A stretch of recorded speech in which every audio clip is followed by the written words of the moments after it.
بسم اللہ الرحمن الرحیم۔ کفار کی سازشوں کی وجہ سے حضور صلی اللہ علیہ وآلہ وسلم کو حفاظت خود اختیاری کے لیے کچھ نہ کچھ تدبیر کرنی ضروری تھی تاکہ انصار و مہاجرین اور خود اپنی زندگی کی بقا اور سلامتی کا سامان ہو جائے۔ چنانچہ کفار مکہ کے خطرناک ارادوں کا علم ہو جانے کے بعد حضور صلی اللہ علیہ وآلہ وسلم نے اپنی اور صحابہ کی حفاظت خود اختیاری کے لیے دو تدبیروں پر عمل درآمد کا فیصلہ فرمایا۔ اول یہ کہ کفار مکہ کی شامی تجارت جس پر ان کی زندگی کا دار و مدار ہے، اس میں رکاوٹ ڈال دی جائے تاکہ وہ مدینہ پر حملہ کا خیال چھوڑ دیں اور صلح پر مجبور ہو جائیں۔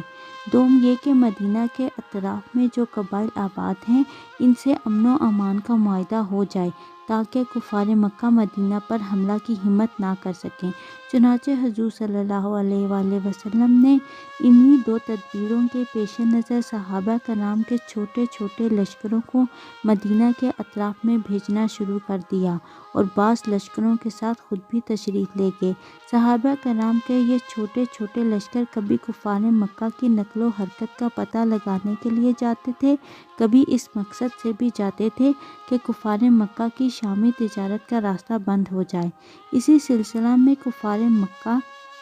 اور ان کے حلیفوں سے مسلمانوں کا ٹکراؤ شروع ہوا اور چھوٹی بڑی لڑائیوں کا سلسلہ شروع ہو گیا۔ انہی لڑائیوں کو تاریخ اسلام میں غزوات و سرایا کے عنوان سے بیان کیا جاتا ہے۔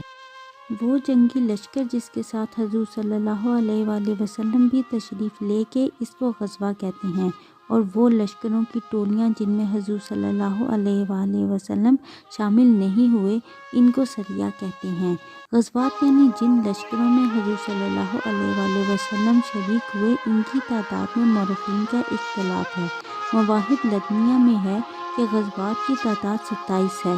جبکہ غزوات کی تعداد ایک قول کی بنا پر 21 اور بعض کے نزدیک 24 ہے، اور بعض نے کہا کہ 25 اور بعض نے لکھا کہ 26 ہے، مگر حضرت امام بخاری نے حضرت زید بن ارقم صحابی رضی اللہ تعالیٰ عنہ سے جو روایت تحریر کی ہے، اس میں غزوات کی کل تعداد 19 بتائی گئی ہے، اور ان میں سے جن 9 غزوات میں جنگ بھی ہوئی وہ یہ ہیں: جنگ بدر، جنگ احد، جنگ احزاب، جنگ بنو قریظہ،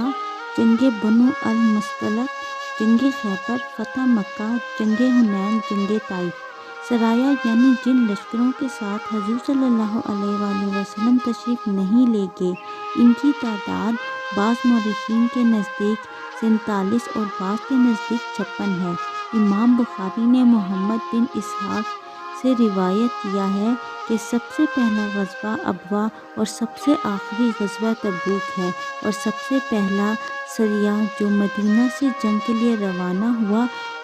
وہ سرایا حمزہ ہے۔ جزاک اللہ۔